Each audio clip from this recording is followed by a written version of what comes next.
नमस्कार दोस्तों, मेरा नाम है राहुल। तो दोस्तों आज हम बात करने वाले हैं 15/11/2023 को जो आपका यहाँ पर एसएससी डीपी कांस्टेबल का जो एग्जाम लिया गया था उसके अंदर जितने भी मैथ क्वेश्चन पूछे गए थे शिफ्ट सेकंड के अंदर, आज की इस वीडियो के अंदर हम उनका फुल डिटेल सॉल्यूशन के बारे में बात करने वाले हैं। तो बिना किसी तरह के इस वीडियो को स्टार्ट करते हैं। आप जो इस वीडियो के लास्ट में हमें कमेंट बॉक्स में ये बात जरूर बताना कि आपको ये वीडियो कैसे लगा एंड दोस्तों आपको ये सारे सॉल्यूशन समझ बैठे या नहीं बैठे, तो वो आप हमें कमेंट बॉक्स में जरूर बताना। तो आज के इस वीडियो को भी हम स्टार्ट करते हैं बिना किसी तरीके। तो दोस्तों चलते हैं आपके सबसे पहले क्वेश्चन पर। सबसे पहला क्वेश्चन आपसे पूछा गया था कि एक घनाभ के आयतन में कुल प्रतिशत परिवर्तन ज्ञात कीजिए यदि किसी इसकी लंबाई और चौड़ाई में क्रमशः से 10%, 20% कमी की जाती है, जबकि इसकी ऊंचाई में 30% की वृद्धि की जाती है। देखो किस प्रकार सॉल्व करोगे यहाँ पर। वैसे 3 का सक्सेसिव आप लगा सकते हो, बाकी अगर मैं आपको यहाँ पर पूरा डिटेल बताऊँ तो यहाँ पर मान लो कि उसकी लंबाई चौड़ाई और जो ऊंचाई है वो कितनी है, आप बोलोगे 10-10 है सबकी, मान लो ठीक है 10-10 है। इनका पहला आयतन कितना आता है, आप बोलोगे यहाँ पर इनका पहला आयतन आता है इस घनाभ का 1000, ठीक है, सेंटीमीटर क्यूब मान सकते हो आप। अभी कितना आ रहा है, देखो लंबाई में कितने परसेंट कमी करी है, 10% कमी करी है, यानी कि अभी लंबाई कितनी है 9 है। चौड़ाई में कितने परसेंट कमी करी है, 20% की, यानी कितने हो गई आप बोलोगे यहाँ पर 8 हो गई है। जबकि ऊंचाई में 30% वृद्धि करी है, यानी कितने हो गई है आप बोलोगे 13 हो गई है। अगर इनका इंटू करेंगे तो कितना आएगा, 9 8 72 होता है, 72 इंटू 13 कितना आएगा आप बोलोगे 13 दूनी 26 होता है, आंसर लगेगी 2 13 7 91, 91 तो कितना होता है आप लोग यहाँ पर 93 होता है। पहले कितना था, 1000 सेंटीमीटर क्यूब था, अभी कितना है 937 सेंटीमीटर क्यूब, यानी कि कमी तो हुई है, कितने की हुई है। अगर इसको घटाओगे तो कितना आएगा आप लोग 64 आएगा। 64 के अंदर अगर मैं यहाँ पर कितने का भाग दूंगा, ठीक है, 64 की कमी हुई है कितने पर, 1000 पर, इंटू 100 कर दो, 2 जीरो से 2 जीरो कट गया, 1 जीरो यहाँ पर आ जाएगा, यानी कि 6.4% आंसर आएगा। तो ऑप्शन जो थर्ड होगा वो करेक्ट होगा इस प्रकार से, ठीक है। अगला अगला क्वेश्चन आपसे बोला है कि एक पुलिसकर्मी जो है वो एक चोर का पीछा करता है। पुलिसकर्मी की जो चाल है वो 8 किलोमीटर प्रति घंटा है और चोर की जो चाल है वो 7 किलोमीटर प्रति घंटा है। यदि पुलिसकर्मी 6 मिनट देरी से उसका पीछा करता है तो वह कितनी दूरी दौड़ने के बाद में वह उस चोर को पकड़ लेगा। देखो रिलेटिव स्पीड जो लगेगी वो एक दूसरे में घट जाएगी, आप लोग बिल्कुल सही बात है। तो यहाँ पर रिलेटिव स्पीड कितनी आ जाएगी, आप लोग 1 आ जाएगी, ठीक है। कितने मिनट बाद दौड़ना शुरू किया, 6 मिनट बाद। तो 6 मिनट के अंदर अगर मान लो कि चोर जो है वो 7 किलोमीटर 1 घंटे के अंदर दौड़ रहा है, तो हर मिनट के अंदर कितना दौड़ रहा होगा, आप लोग इतना दौड़ रहा होगा। तो 6 मिनट में उसने कितनी डिस्टेंस कवर करी होगी, आप लोग इतनी करी होगी। तो ये इतना जो डिस्टेंस है वो चोर जो है पुलिसकर्मी से आगे, आप लोग बिल्कुल सही बात है। तो कितना डिस्टेंस आ गया आप लोग, 7/10 किलोमीटर आ गए, आप लोग बिल्कुल सही बात है, ठीक है। अब देखो 7/10 किलोमीटर आ गया। अब टी जो है वो टाइम लगा देता हूँ मैं, तो टी बराबर कितना आ जाएगा आप लोग यहाँ पर 7/10 से यहाँ पर ओवर आ जाएगा, ठीक है। यानी कि चोर जो है वो यहाँ पर कितने घंटे बाद पकड़ा जाएगा, 7/10 घंटे बाद पकड़ा जाएगा। अगर बात करें मिनट के अंदर तो मिनट कितने टाइम लगेगा आप लोग यहाँ पर, ठीक है। घंटे को मिनट के अंदर कन्वर्ट करने के लिए इंटू 60 से इंटू कर देता हूँ, कितना आ जाएगा आप बोलोगे 6 7 42, यानी कि चोर जो है ना वो यहाँ पर 42 मिनट बाद पकड़ा जाएगा, ठीक है।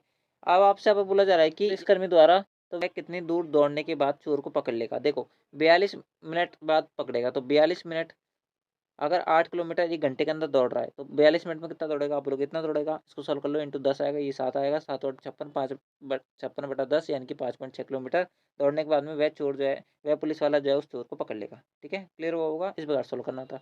अगला मीटर 20 सेंटीमीटर, 3 मीटर 90 सेंटीमीटर लंबाई को मापने के लिए कौन से पैमाने की अधिकतम लंबाई सेंटीमीटर में संभव है वो आपसे पूछ रहा है। देखो 1 मीटर वो बदलेंगे तो हम यहाँ पर कितना लिख सकते हैं, 100 सेंटीमीटर, 100 सेंटीमीटर लिख सकता है। 20 सेंटीमीटर तो लिखा हुआ ही है, 3 मीटर को 300 सेंटीमीटर में लिख दो और 90 सेंटीमीटर तो लिखा ही हुआ ही है। अगर अधिकतम संभव लंबाई के बारे में बात करें तो मेरे भाई अगर ध्यान से देखोगे तो इसकी जो अधिकतम संभव लंबाई बनेगी ना वो 10 बनेगी, 10 बनेगी, इससे ऊपर नहीं बन सकती। क्यों नहीं बन सकती, अब मैं बता देता हूँ। यहाँ पर 30 आंसर दे रखा है, वो इस प्रकार से दे रखा हुआ कि यहाँ पर 1 मीटर और 20 सेंटीमीटर जो है ना इसके बीच का गैप गलत कर रखा है, यहाँ पर 120 सेंटीमीटर ही आना चाहिए। तब आपका अधिकतम संभव लंबाई जो होगी वो 30 बन जाएगी, नहीं तो आपका 10 ही आंसर होगा। क्योंकि यहाँ पर अगर 30 सेंटीमीटर से अगर 100 सेंटीमीटर के अंदर भाग दोगे तो पूरा पूरा भाग नहीं जाएगा, तो इस कारण से आंसर नहीं होगा। बात करें 50 की तो 250 वाला भी आंसर नहीं होगा, क्योंकि 50 से अगर आप यहाँ पर 20 के अंदर भाग दोगे तो पूरा पूरा भाग नहीं जाएगा, तो इस कारण से ये वाला आंसर नहीं होगा। बात करें 10 से तो 10 से यहाँ पर सबके अंदर भाग चल जाएगा, तो 10 वाला आंसर होगा। 45 भी आपका आंसर नहीं होगा, क्योंकि 45 से 100 के अंदर पूरा पूरा भाग नहीं जाएगा, तो इसका आंसर ऑप्शन जो थर्ड होगा वो करेक्ट होगा। अगर यहाँ पर 1 मीटर के बाद में कॉमन दे रखा है तब, ठीक है, नहीं तो वो आपका यहाँ पर 30 सेंटीमीटर करेक्ट आंसर होगा, ठीक है। बाकी आप चेक कर लेना, यही आंसर है मेरे अकॉर्डिंग तो, ठीक है। अगला, तो दोस्तों चलते हैं आपका अगले क्वेश्चन पर। अगला क्वेश्चन आपसे पर बोल रहा है कि 4 अंकों की सबसे छोटी आभाज्य संख्या कौन सी है, वो आपसे पूछा रहा है, किस प्रकार सॉल्व करोगे। देखो आपको ये 4 ऑप्शन दे रखे थे, आपको बताना था कि कौन सी संख्या भाज्य है। बात करें यहाँ पर सबसे पहले ऑप्शन की, सबसे पहला ऑप्शन दे रखा था वो आपको यहाँ पर दे रखा था 1007, वैसे 1009 इसका करेक्ट आंसर होगा। बात करें यहाँ पर 1007 की, ये क्यों आंसर नहीं होगा, क्योंकि अगर दोस्तों अगर आप इसके अंदर 19 का भाग दोगे तो पूरा पूरा भाग जीत होगा, तो इस कारण से ये वाला आंसर नहीं हो सकता। बात करें 1001 की, तो दोस्तों 11 का पूरा पूरा मल्टीपल है, इस कारण से ये आंसर नहीं होगा। बात करें यहाँ पर 1003 की, तो 1003 के अंदर अगर आप यहाँ पर 17 का भाग दोगे तो पूरा पूरा भाजित होगा, तो इस कार्ड से वाला भी आंसर नहीं होगा, तो बचिए आपका ऑप्शन पहले ये करेक्ट आंसर है। ठीक है, इस प्रकार सॉल्व करना था। अगला क्वेश्चन आपको यहाँ पर इस प्रकार से दे रखा था, आपको बताना था कि एक अर्धगोलाकार कटोरा है जो इस्पात से बना हुआ है, जिसकी मोटाई 2 सेंटीमीटर है।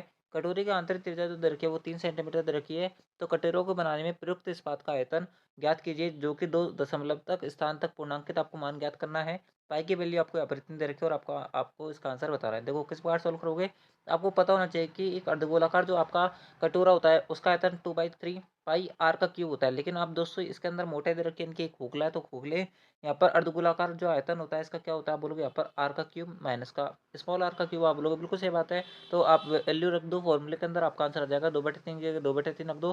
पाई की वैल्यू 22/7 दे रखी है आपको यहाँ पर क्वेश्चन के अंदर, आपको इस प्रकार से रखनी है। बात करें आर की क्यूब, आर जो होता है कैपिटल आर वो क्या होता है, स्मॉल आर प्लस टी होता है, आप बोलोगे बिल्कुल सही बात है। टी की वैल्यू आपको 3 रखी है, स्मॉल आर की वैल्यू 2 रखी है, तो कैपिटल आर की वैल्यू 5 आएगी। 5 का क्यूब 125 होता है। माइनस का क्या करोगे आप यहाँ पर, स्मॉल आर का क्यूब, स्मॉल आर जो रखा है वो आपको 3 रखा है, 3 का क्यूब कितना होता है, आप बोलोगे 27 होता है। अगर आप इसके अंदर से घटाओगे तो कितना बचेगा आपके पास यहाँ पर, इसको सॉल्व करने पर आप बोलोगे यहाँ पर 2/3 की जगह 2/3 रख दो। पाई की जगह 22/7 रख दो। यहाँ पर 125 में से अगर 27 घटाऊंगा तो 98 बचेगा। अगर बात करें आप इसको काटने की, तो दोस्तों 7 एकम 7 होता है, 7 चौक 28 होता है, ये 14 बार कटेगा। क्या बचेगा आपके पास, 22×2 = 44 होता है। 44 इंटू 14/7 बचेगा। ठीक है, 44 इंटू 14/7 बचेगा, आप बोलोगे बिल्कुल सही बात है। ठीक है, 44 इंटू 14/3 बचेगा, सॉरी। ठीक है, 14 चौक 56 होता है, 5 लगेगी, 14 चौक 56 यानी 616 बचेगा, बटे में 3 बचेगा, 3 दूनी 6 होते हैं, तो 2 से स्टार्टिंग वाला आंसर होगा। उसके अंदर कितना बचेगा आपके पास, 5 बार बचेगा, यानी कि 205 पॉइंट का अप्रोक्स आंसर आएगा। तो दूसरा ऑप्शन जो 4 होगा वो इस प्रकार से करेक्ट होगा। आई होप आपको ये क्वेश्चन क्लियर हुआ होगा। अगला क्वेश्चन आपसे बोल रहा है कि यदि 8, 6, 14, 7 और एक्स का जो यहाँ पर औसत है वो इतना है, तो एक्स की वैल्यू ज्ञात करो। 8 प्लस, सिंपल सा क्वेश्चन आपको पता होगा वैसे तो। ठीक है, मैं आपको फिर बता देता हूँ। 8, 6 और 14 इनको जोड़ो, कितना आएगा यहाँ पर आपके पास आएगा 28। 28 प्लस 7 कितना होता है, आप बोलोगे 35। 35 प्लस एक्स बराबर कितना आएगा 11 इंटू कितना आएगा 3 2 5, 5 संख्या है तो 5 से इंटू करो, 11 पंजे 85। 85 में से अगर मैं, सॉरी 11 पंजे 55, 55 में से अगर 35 घटाऊंगा तो कितना बचेगा एक्स की वैल्यू, आप लोग 20 बचेगा। तो यही आंसर है। ठीक है, अगला अगला क्वेश्चन आपसे बोल रहा था कि एक सभा में 350 स्काउट्स को दूध परोसा गया। उनमें से प्रत्येक को 10 सेंटीमीटर आधार त्रिज्या और 15 सेंटीमीटर ऊंचाई वाले बेलनाकार गिलास में दूध दिया गया। यदि दाता ने 50 रुपये प्रति लीटर के हिसाब से दूध खरीदा था, तो कितनी राशि उसके द्वारा खर्च की गई, वो आपसे पूछ रहा है। किस प्रकार सॉल्व करोगे, देखो बेलर यानी कि जो ग्लास होता है वो बेलनाकार होता है, और आपको यहाँ पर क्वेश्चन के अंदर दे भी रखा है, तो बेलनाकार वो जो ग्लास होगा उसका आयतन कितना होगा, आप बोलोगे पाई आर स्क्वायर एच होगा। आप लोग बिल्कुल सही बात है, तो पाई की जगह पाई रख दो। आर की यहाँ पर क्या वैल्यू, आप लोग 10 है तो 10 का स्क्वायर रखोगे। एच की वैल्यू 15 है तो 15 रख दो। ये क्या होगा, एक ग्लास का आयतन है। ऐसे कितने ग्लास परोसे उसने, 350 परोसे, तो 350 से इंटू कर दो, तो आपके पास यहाँ पर इसका आयतन आ जाएगा टोटल। ठीक है, तो इसको काटोगे कितनी बार कटेगा, ये यहाँ पर 7 लिखा हुआ है, यहाँ पर ये 50 बार कटेगा। क्या बचेगा आपके पास, 22 पंजे 110, 110 यहाँ पर बच गया, इंटू क्या बचेगा 1500, ये बचेगा। आप लोग बिल्कुल सही बात है। ठीक है, आप जब इसको इंटू करोगे तो क्या बचेगा आपके पास, पंजे 55 होता है, 5 और 6 और 1 बचेगा, यानी कि ये बचेगा कि नहीं बचेगा, आप लोग बिल्कुल बचेगा। अब यहाँ पर इस प्रकार से परोसा गया है, और आपको यहाँ पर 50 रुपये प्रति लीटर के हिसाब से पड़ा है दूध, आप बोलोगे बिल्कुल सही बात है, तो 50 से और इंटू कर दो इसको, बस आपका आंसर आ जाएगा। क्या आएगा आपको सॉल्व करने पर, 1 2 3 4, उसके बाद में 50 25 अस्सी लगे 2, 16 पंजे 80, 2 82, आप लोग बिल्कुल सही बात है। ये किसके अंदर आया है, ये पूरा आंसर आया आपका सेंटीमीटर क्यूब के अंदर। अब आपको यहाँ पर जो आंसर दे रखा था वो कीमत के अंदर दे रखा है, तो 2 जीरो लास्ट की उड़ा दो, आपके पास यहाँ पर क्या आंसर बच जाएगा, आप बोलोगे 82,500 बच जाएगा। तो ऑप्शन जो पहला होगा वो इस प्रकार से करेक्ट होगा।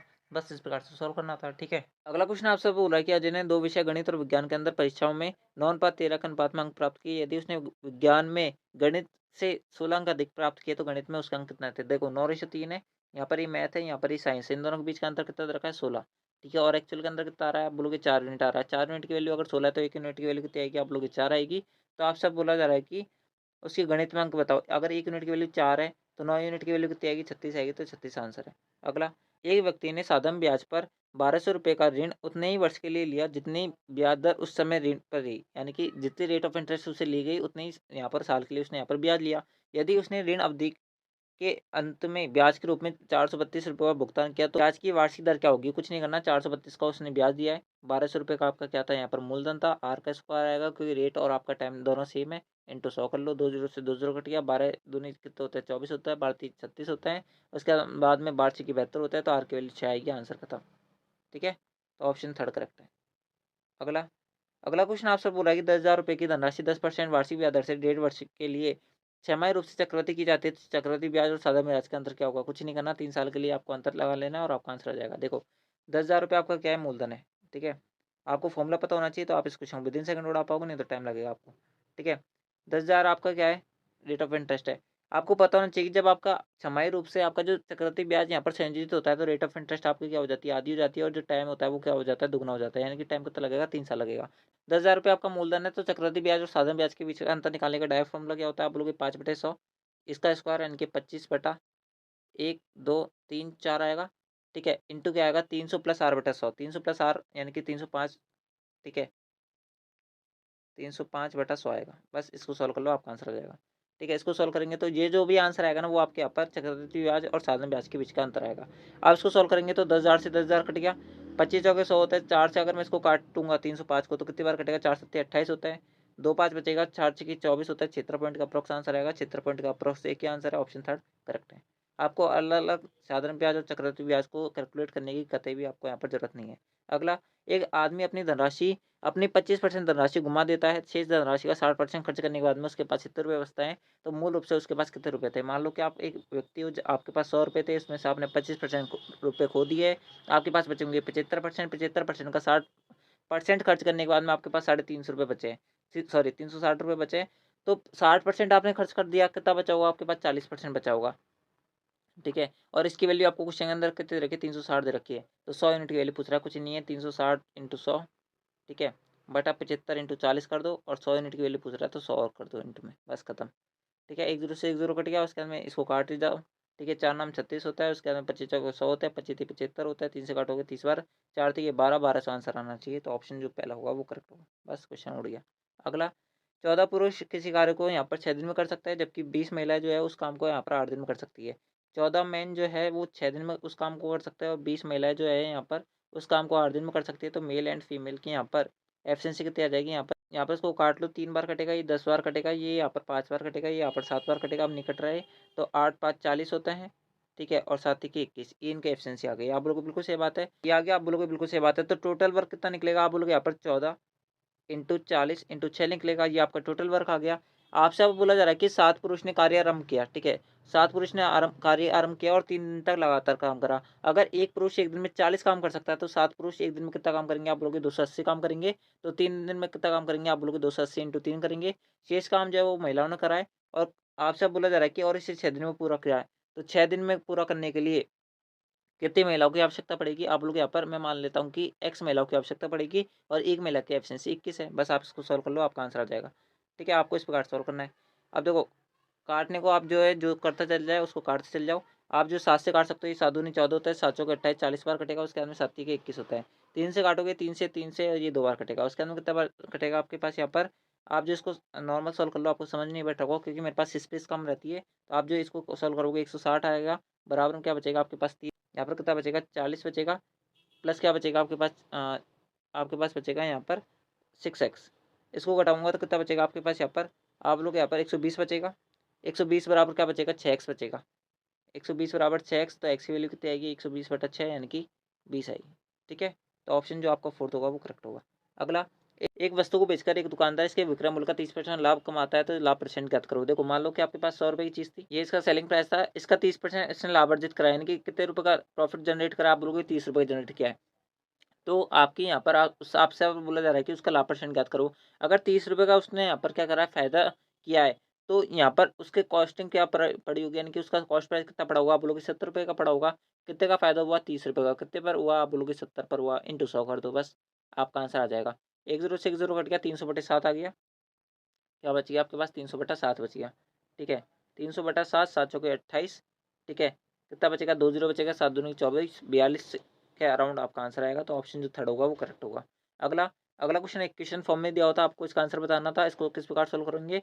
सबसे पहले ब्रैकेट को सोल्व करेंगे तो यहाँ पर 0.2 बचेगा, 0.2 प्लस यहाँ पर क्या आएगा आपके पास, यहाँ पर 0.2 आएगा, 0.4 बच गया। ठीक है, 0.4 बच गया इसको सोल्व करने पर ब्रैकेट को। अब बात करें यहाँ पर, इसको सोल्व करने पर कितना बचेगा? आप बोलोगे 0.3 बचेगा, और यहाँ पर क्या लिखा हुआ है? 1.6 लिखा हुआ है। इसको घटाएंगे तो कितना आएगा? 1.9 बचेगा। 1.9 में से अगर मैं 1.9 में से अगर 0.4 घटाऊंगा तो कितना बचेगा?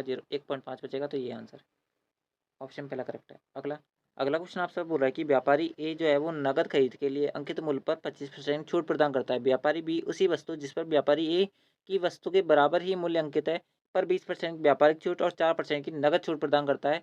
यदि व्यापारी ए द्वारा दी गई छूट और व्यापारी बी द्वारा दी गई छूट से 360 रुपये अधिक है तो वस्तु का अंकित मूल्य ज्ञात करो। कुछ नहीं है सवाल के अंदर, बस थोड़ा सा यहाँ पर उल जाएगा क्वेश्चन। मान लो कि आपकी व्यापारी ए जो है उसके यहाँ पर कॉस्ट प्राइस क्या है, यानी कि उसका मार्क प्राइस कितना है? 100 रुपये। इस पर कितने परसेंट छूट प्रदान करता है? 25%, यानी कितने बेच रहा है? आप लोगों को 75 रुपये में बेच रहा है।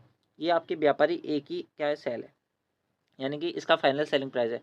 बात करें व्यापारी बी की, वो भी 100 रुपये की अंकित मूल्य है। उस पर कितने परसेंट छूट प्रदान कर रहा है? 20% की एक छूट प्रदान कर रहा है, यानी कितने की छूट प्रदान कर रहा है? आप बोलोगे 80 रुपये की छूट प्रदान करता है, यानी कि 80 रुपये में बेच रहा है और 80 रुपये पे भी 4% की और छूट दे रहा है। यानी कितने रुपये की छूट और दे रहा है? आप बोलोगे यहाँ पर 832, यानी कि 3.2 रुपये की और छूट दे रहा है। यानी कि कितने में बेच रहा है? आप बोलोगे यहाँ पर 80 माइनस का 3.2, यानी कि 0.8, उसके अंदर बचेगा 76। ठीक है, 76.8 की वो यहाँ पर और छूट दे रहा है। आप लोगों को बिल्कुल से बात है, यानी कि फाइनल जो सेलिंग प्राइस है वो यहाँ पर दुकानदार बी का वो कितना है? आप बोलोगे यहाँ पर इतना है, दुकानदार बी का ये है। आपसे आप बोला जा रहा है कि दुकानदार ए और दुकानदार बी के बीच जो आपके यहाँ पर छूट दी जा रही है, इन दोनों के बीच का जो अंतर है वो 360 रुपये, लेकिन एक्चुअल का अंतर कितना है? आप लोग 1.6, 1.8 है। 1.8 की वैल्यू आपको 360 दे रखी है, तो 100 यूनिट की वैल्यू पूछ रहा है। कुछ नहीं करना, बस आपका आंसर आ गया है मेरे ख्याल से। ठीक है, 360 1.8 इंटू 100 कर लो, बस ये आंसर है आपका। इसको काटोगे, 1 0 आ गया, 18×2 = 36, तो आपको कितना बचेगा? 200 इंटू 100, यानी कि 20,000 आंसर है। ठीक है, ऑप्शन सेकंड करेक्ट है। ठीक है, तो दोस्तों इस प्रकार से ये था आपके यहाँ पर एसएससी डीपी कांस्टेबल के अंदर। ठीक है, 15 नवंबर 2023 को जो आपकी शिफ्ट ली गई थी, उसके अंदर शिफ्ट सेकंड होती थी, उसके अंदर जितने भी मैथ क्वेश्चन पूछे गए थे वो मैंने आपको बता दिए। आई होप आपको ये वीडियो पसंद आई होगी। अगर आपको ये वीडियो पसंद आए तो इस वीडियो को लाइक जो करें, चैनल को सब्सक्राइब जो करें, एंड दोस्तों आपको इस वीडियो के बारे में क्या फीडबैक है वो आप हमको कमेंट बॉक्स में जरूर बताना। तो दोस्तों आज की इस वीडियो के अंदर बस इतना ही। मिलता है आपके नेक्स्ट आंसर की वाली वीडियो के अंदर। जब तक ले जय हिंद, जय भारत, जय Hindustan. Thanks for watching. Thank you.